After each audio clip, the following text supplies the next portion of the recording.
She's just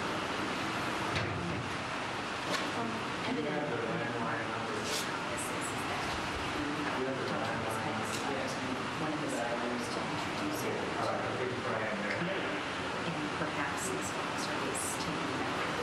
She's holding Senator Constable.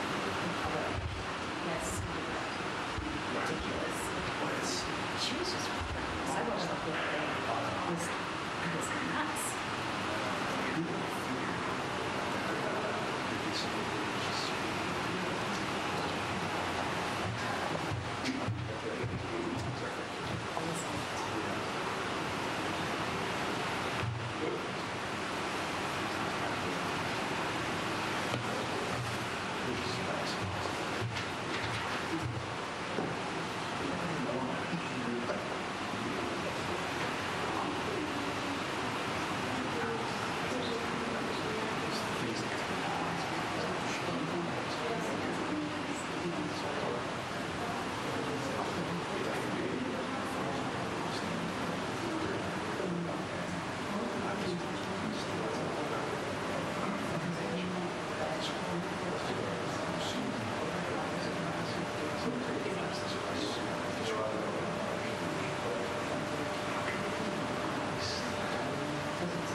Looks like we have actually a meeting.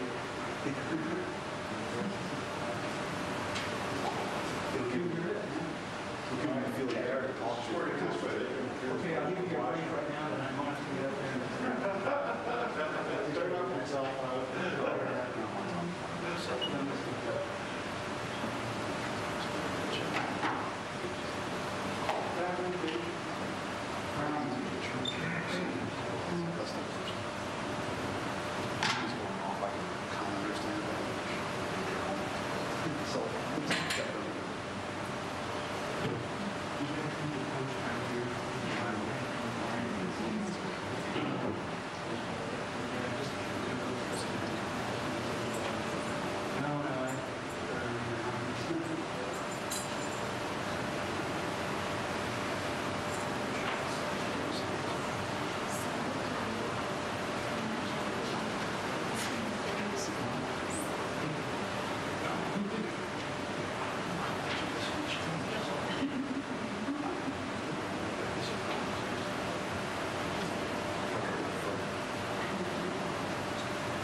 I can't do that.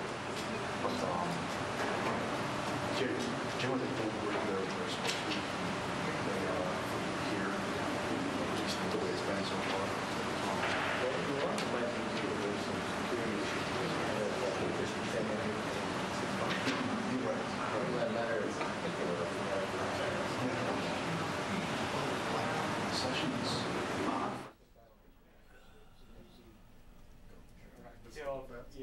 Killed, but scaled back. Some of the services. Last time? It was last month. Yep.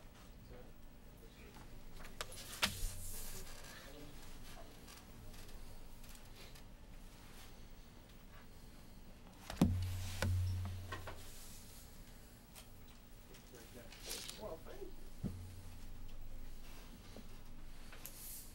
That's what she said. Yeah, we did it last week. How's that going? It's been pretty good. My wife's like this moving maniac, but we can't tell we just moved in. Ladies and gentlemen, good morning here in Washington, D.C., and good afternoon in Baghdad, and welcome today. We have a number of individuals that will be joining us. This is a kind of our continuing series to provide you with information on reconstruction efforts. Some of the individuals you know and have come to you not only from this briefing room but via the modern technology of satellites, and you'll note that Charles Hess, who's the Director of Iraqi Projects and the Contracting Office, known as the PCO, is there, along with Ambassador Bill Taylor, who's the Director of Iraq Reconstruction Management Office. And we also have Chris Milligan, who's the Deputy Mission Director of the U.S. Agency for International Development. Each one of them is going to talk to you briefly about a few things that are on their mind, and then we'll open it up here for questions. I'll just remind you once again that while we can see them, they can't see you, so if you'd just go ahead and identify yourself, that would be helpful. Hey, good morning. Good morning, Washington. This is Charlie Hess. Last time I was in the Pentagon on, I think, around the 15th of December, I spoke with you on what we've done basically for several months now in terms of giving you a continuous update with respect to progress in terms of the Project and Contracting Office program. And I'm very pleased tonight to have with me Ambassador Taylor and Chris Milligan to give you sort of so we can give you a full comprehensive picture on where the program is and how it's moving forward. As you know, the center of gravity here and the focus certainly of attention around the world is on elections, and there's certainly a lot of anticipation leading up to that event here next week. And the multinational forces are committed to assisting the Iraqi security forces in securing a safe environment for them to happen for the first time in 4 decades in all of our reconstruction efforts so that they can continue as planned, certainly improving Iraq's infrastructure and the quality of life for its people. General Casey, the MNFI commanding general, recently said this is a counterinsurgency campaign and all of elements of national power must work synergistically to defeat the insurgency. Getting to elections and making sure construction projects proceed is critically important to helping meet the expectations of the Iraqi people. We give people work so they have a job rather than a reason to join the insurgency, and the military element of power will do their part of this. But if this is going to be won, then it has to be won on the political and economic side, and that's the reason we're here tonight to talk a little bit about that. Since we last spoke, again in December, our construction starts within PCO have increased from 1,167 to 1,578 starts, and the amount of the IRRF monies apportioned and obligated are continuing on target. Also, the disbursement of those monies are continuing at a significant pace. I know you've got some handouts back there that give you the facts and figures on all of those activities and numbers associated with the program, so I'm not going to dwell on that. And so what we'd like to do here, essentially, I'll turn it over to Ambassador Taylor, let him have some opening comments, and then ask Chris Milligan to do the same, and then we'll be glad to entertain your questions. Thank you. Ambassador Taylor. Charlie, thank you very much. We are glad to be here to talk about this. As Charlie says, the focus here is on the elections. In about 11 days, the people of Iraq will go select a parliament, a national assembly that will write a constitution. This is a major development in the history of Iraq, and we are very excited to be here We've got a major role to play, as Charlie has indicated. What we've been doing since we last talked to you has been to focus on elections and focus on providing services and clear movement forward on infrastructure to the Iraqi people. In order to do that, we've been challenged by a security situation that's often difficult to operate in. And so that has suggested to us that we had to make some changes, and we've been doing some adjusting of our programs. And in general terms, we have been moving projects that would have shown up, would have provided results in a year or two or even 3, and move them forward to now. As an example, we have been focusing on 4 cities where the military has had some success. As Charlie indicates, General Casey's program is not just on the military side. General Casey and Ambassador Negroponte have a team that focuses on the military as well as on the economic and political.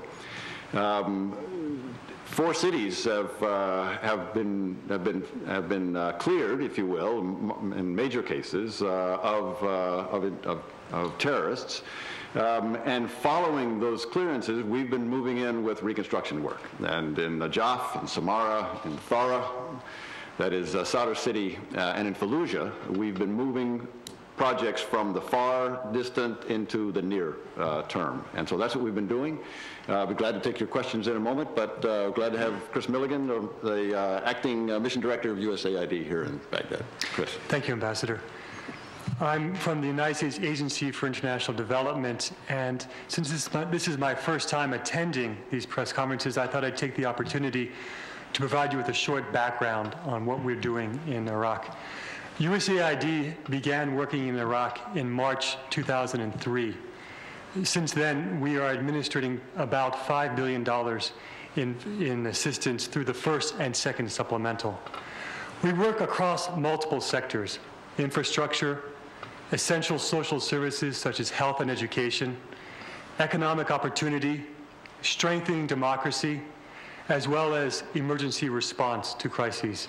To date, we have over 8,000 activities completed or underway. More importantly, most of our activities are generated at the community level. They are identified as priorities by Iraqis at the grassroots level. We look forward to continuing our assistance in the upcoming year and supporting the Iraqis as they work to improve their lives. Thank you. Thanks, Chris. We're glad to take your questions. All right, we'll open it up from here then. Yes, this is Vince Crawley with the Army Times newspapers. You said, could you give me some more examples of what projects you've moved forward to facilitate the elections? Are they just short-term jobs programs? Are there, I'm just trying to get an idea that I could get my hands around. Okay, let me start, and then I'll ask Ambassador Taylor to add some commentary as well. What we've done is we've taken a look at all of the projects that essentially provide the kind of community service that we were really trying to get through the IRF program, to include things like short-term improvements to water supplies, water conservation measures, improvements to pumping stations and pumping plants that have not been necessarily effective in providing the kind of throughput and capacity that the population needs within Iraq. And again, those are projects that I think are the kinds of things we've looked at. We've also looked at electrical projects in terms of transmission and distribution systems that we moved forward, as well as a substantial number of village road projects in terms of paving projects. Many of these roads in the villages were never paved, and what we're doing essentially is providing several hundred kilometers of new paved access road for the public in those communities. Those are the kind of things that are susceptible to be easily moved forward. And in the case where we've worked very closely with the ministries to identify those projects, and that's specifically what we've done. Charlie's exactly right.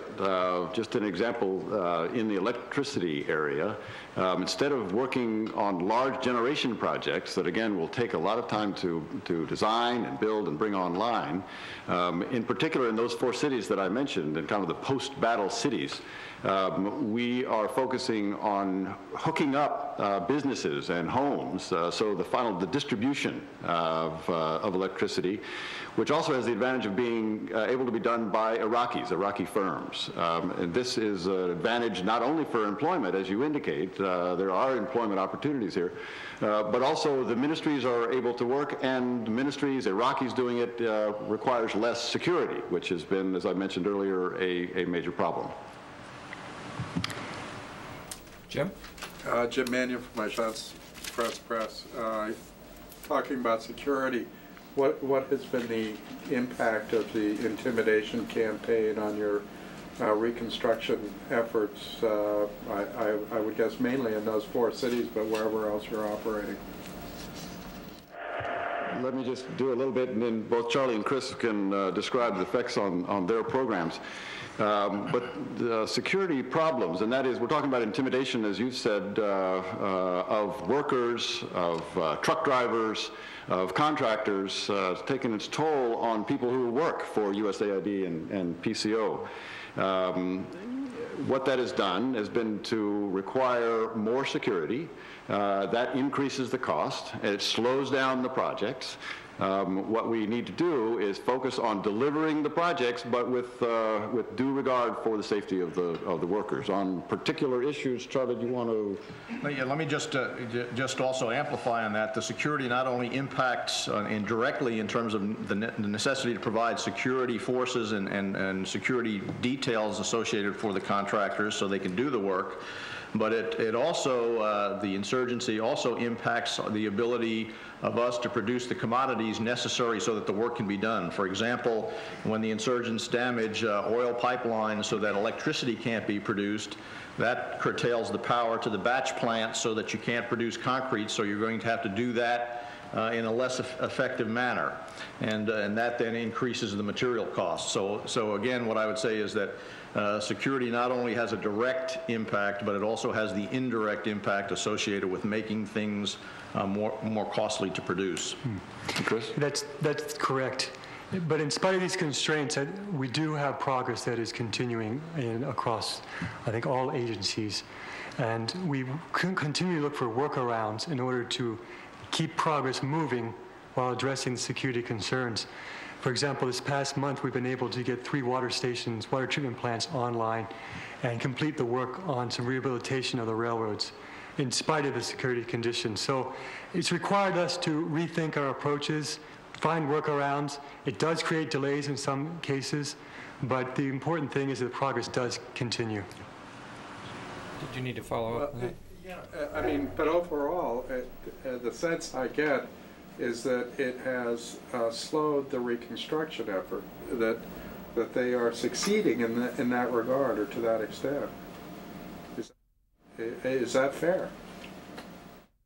We are succeeding. I think that is a fair statement, and I think the numbers of projects underway, I think, demonstrate that. Again, we're not doing these projects with a great expatriate presence. We're doing it using an Iraqi workforce that's committed to get the programs done despite of intimidation, despite of threats and real physical violence against them or their families. And so my hat is off, again, as I mentioned previously, to them and their families for supporting the notion of building a democratic state within Iraq. And clearly, there are many, many people who are committed to that cause, and it's being demonstrated in the fact that we have 1,500 plus projects underway today, with several hundred more probably projected to be underway here by the end of the month, frankly. So the other thing to say about this is the security problem is not uniform across the country. Right.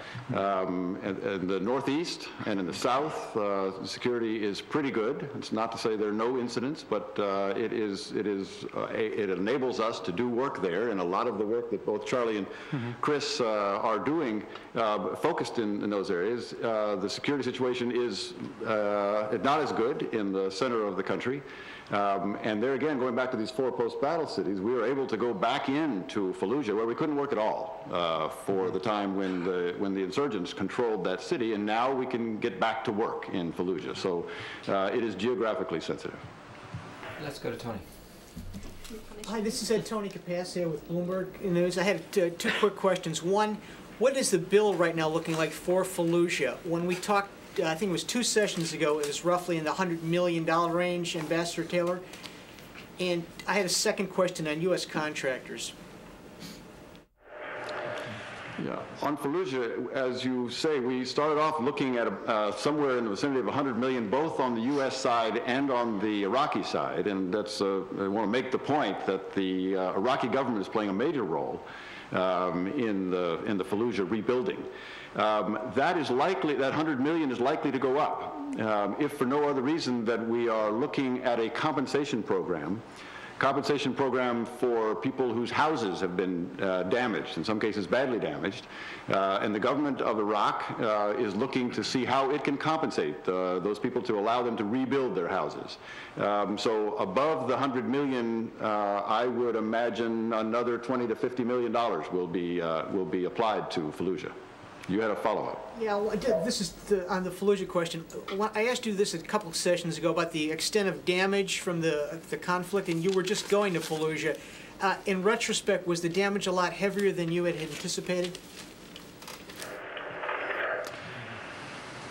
Yes, it was heavier than I anticipated. The damage was pretty severe. You've seen some of the footage from the city. There's a lot of work to be done. People are moving back in now. Over 100,000, 120,000 people from Fallujah have gone back in. Some have stayed, not all. There is economic activity returning to the city. There's fresh fruit being sold on the streets. People are starting to repair houses. The electricity is starting to be restored. The water is starting to flow again. The sewage is being moved out of the streets and yards. So the progress is there, but there was significant damage. Here to Pam, if we have time for another one from Tony, we'll get back to it. A quick one last time. This is Pam Hess with UPI. Last time we talked, I asked how many of your contractors had been killed, and you said you'd look into that. And the second question I have is, could you please break down the 1,500 projects and the money that you're spending into the rough geographical regions of Iraq, say the Sunni Triangle, Kurdistan, and the Shiite South? Yeah, Pam, Charlie Hess, and you're right. I need to get you that number because we do have that, I think, as part of our facts, and I'll ask Lieutenant Colonel Schnabel to get that and provide that to you here right after this session today. In terms of the geographic dispersion of the projects, again, we can pull that together because we have that based upon where the program is. Again, in certain sectors, it's only in certain areas, given the fact that oil only is or the oil process and the oil production is only done in the north and in the south. So again, you're going to find some gaps there, but by and large, just to make a general statement, when it comes to programs that are sort of general in nature, like schools, health institutions, they're designed to be located where the demographics and the population is, and that's really the driving force on those kinds of institutions. Other things like railway stations occur where the railroads are and the major cities along the routes that were pre-existing. So the renovation is being conducted there. And then ultimately in the electrical sector, the distribution and the generation and the transmission lines are designed to provide a national grid, and that ultimately will provide, presumably once all of the generation capacity is there, suitable capacity for the entire nation. It's not a localized system. But again, we can give you a geographic notion of how the projects spread out. On the USAID side, we have programs in every governorate. And as Charlie was saying, the infrastructure projects are specific to where the infrastructure is located. However, on our community development projects, which is, I mentioned, over 4,500, they're located throughout and equally distributed among every governorate in Iraq. Let's go back here to Otto. Otto Chrysler Company News Service. Unemployment is obviously one of the big problems there. Some think it's feeds the insurgency, but people have nothing better to do.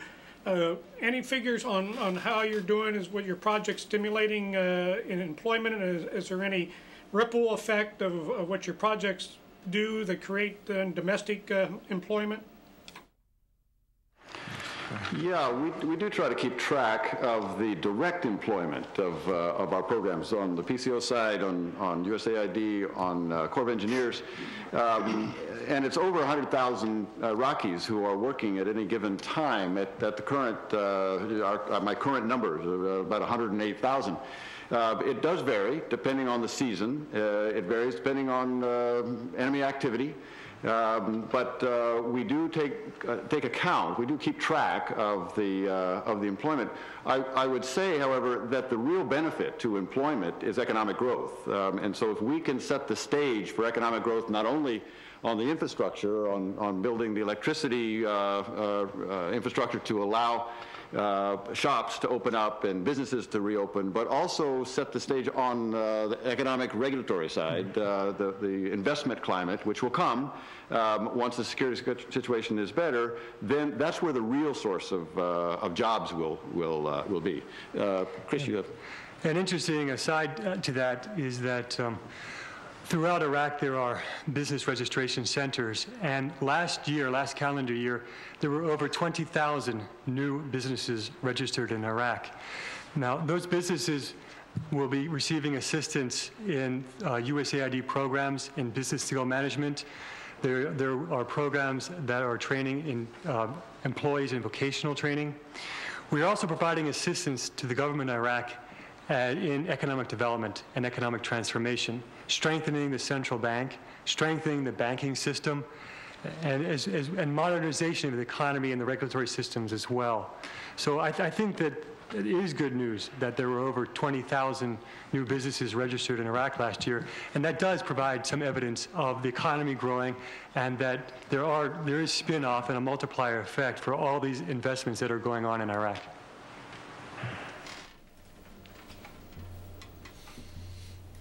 Tony, we'll go back to you. This is Tony Capacci again with Bloomberg.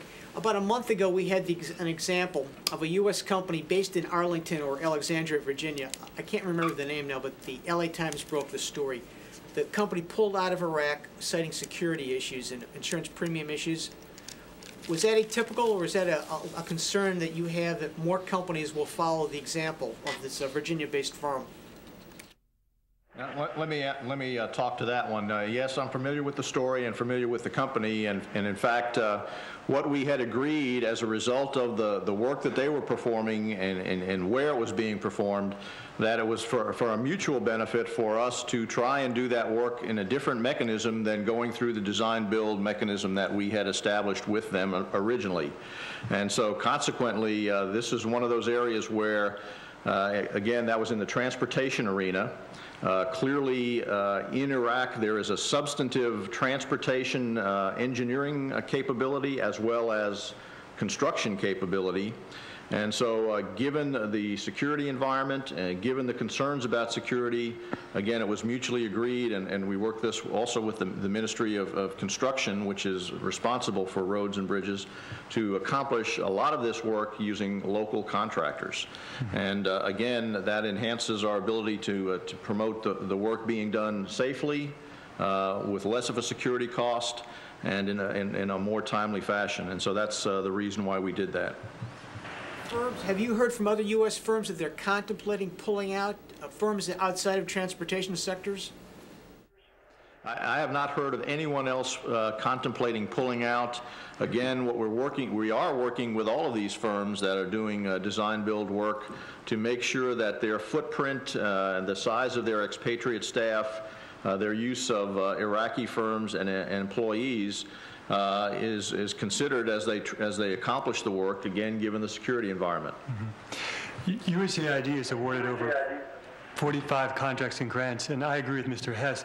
We haven't heard from any of our implementers about pulling out. In fact, they regularly take prudent measures. Many of them have operated in Iraq for over a year, and so when times necessitate it, they act conservatively to move things forward, but no plans on pulling out. Gentlemen, this is Pam Hess again. What is the national unemployment rate? We've heard figures as high as 60%. I'm not sure about that, though. And when do you expect to finish spending out the full $18.6 billion or whatever? I guess you have about $12 billion in your accounts for that. Yeah, on the unemployment, figures are suspect. We don't have accurate figures, I don't think, yet. And USAID is actually working with the Central Statistics Office to improve their capability. However, what the CSO, the Central Statistics Office, tells us right now is that unemployment rate's about 22%. This is not inconsistent with what we've heard. The general sense is somewhere between 20 and 30, and 22 or 25 is probably a reasonable guess. The second part of your question was... When will they spend the money? Oh, how long is it going to take? Thank you. Yeah. How long is it going to take to spend the money? The 18.4 billion we've had for about a year. And have been using for about a year, and we have got under contract over 10 billion of that 18. So 10 billion of the 18 under contract, and the rate of contracting that PCO and that USAID increases. So it won't take us the full 3 years that Congress gave us when they appropriated these funds. When Congress appropriated this 18.4 billion, they said you have to get it obligated within 3 years, and after a year we're at 10 billion. Right. And the other point there is based upon the projects yet to be started and some of the longer lead projects. The reality is there will be relatively few projects left to construct after the end of this calendar year. In 2006. There'll be, I won't say a handful, but there'll be many fewer projects less to construct. Some clarification? Go ahead. Thank you. To the American taxpayer who are watching this, I think, closely, what matters is when that money is not obligated, but when it's actually spent, because that means a project has been finished, and the Iraqis are seeing some results, and hopefully that will result in more stability. So could you put the end time on that, please? As far as spending, again, I think we will be in position to expend all of the funds by the end of calendar year 2006. And the reality is much of the expenditure will occur in this calendar year. Basically, the large bulk of our projects will be accomplished within this calendar year. Hi, it's Mike Mount with CNN. Just to go back to Fallujah quickly, General Sattler said yesterday that the electricity plants in Fallujah were up and running, and a lot of the water plants were up and running as well, but kind of alluded to the fact that a lot of the houses weren't actually receiving electricity yet because of the power lines down. Do you have a sense on how much of the city is actually receiving electricity in terms of households or businesses, and what kind of sense of time it will take to get a good portion of that city up and running with electricity? General Sattler is correct, of course, that in that both there is electricity and water flowing into parts of the city, but it's also correct that it is not, the entire city doesn't have the benefit of electricity restored and water. We were able to allow people back into the city on a sectoral basis, that's kind of sector by sector. And that was based on the conditions in the sector, how free it was of terrorists, but also the essential services that we could provide, in particular electricity and water, as you've said. So we have focused on the one sector, and that is now receiving electricity and water. The rest of it will come. It will take several months, I expect, before the entire city will have the benefit of both. We have time for one more. Let's go ahead. For Mr. Hess, this is Joe Tabit from Al Hurra TV. Sir, would you tell us about the construction project on the border, on the Iraqi border, to enforce security? Construction projects on the Iraqi border for security. Yes, essentially there's a series of border forts that's part of the Ministry of Interior's border and border patrol elements, essentially. Those projects are underway in various areas throughout the nation. They're located not only along the Syrian border, they're located along the Iranian border, and they're also off to the west in Anbar province with respect to, again, Syria and the Jordanian border. Some of those are, in fact, have been, we've used a number of different methods to construct those. Some are actually being done under the auspices of the maneuver units using local contractors again. Some have actually been done with local labor, supervised, for example, by the Seabees with the Marine Expeditionary Force. And again, that's sort of a variety of methods. We're using the most expeditious to get those done. Again, using design builder as well as contracting using maneuver commanders to assist and support us. Very good. Well, gentlemen, I'd like to thank you once again for this update. It's very helpful for us to back here, and appreciate you taking the time to do it. And we hope that we can talk to you in another couple weeks. Thank you very much.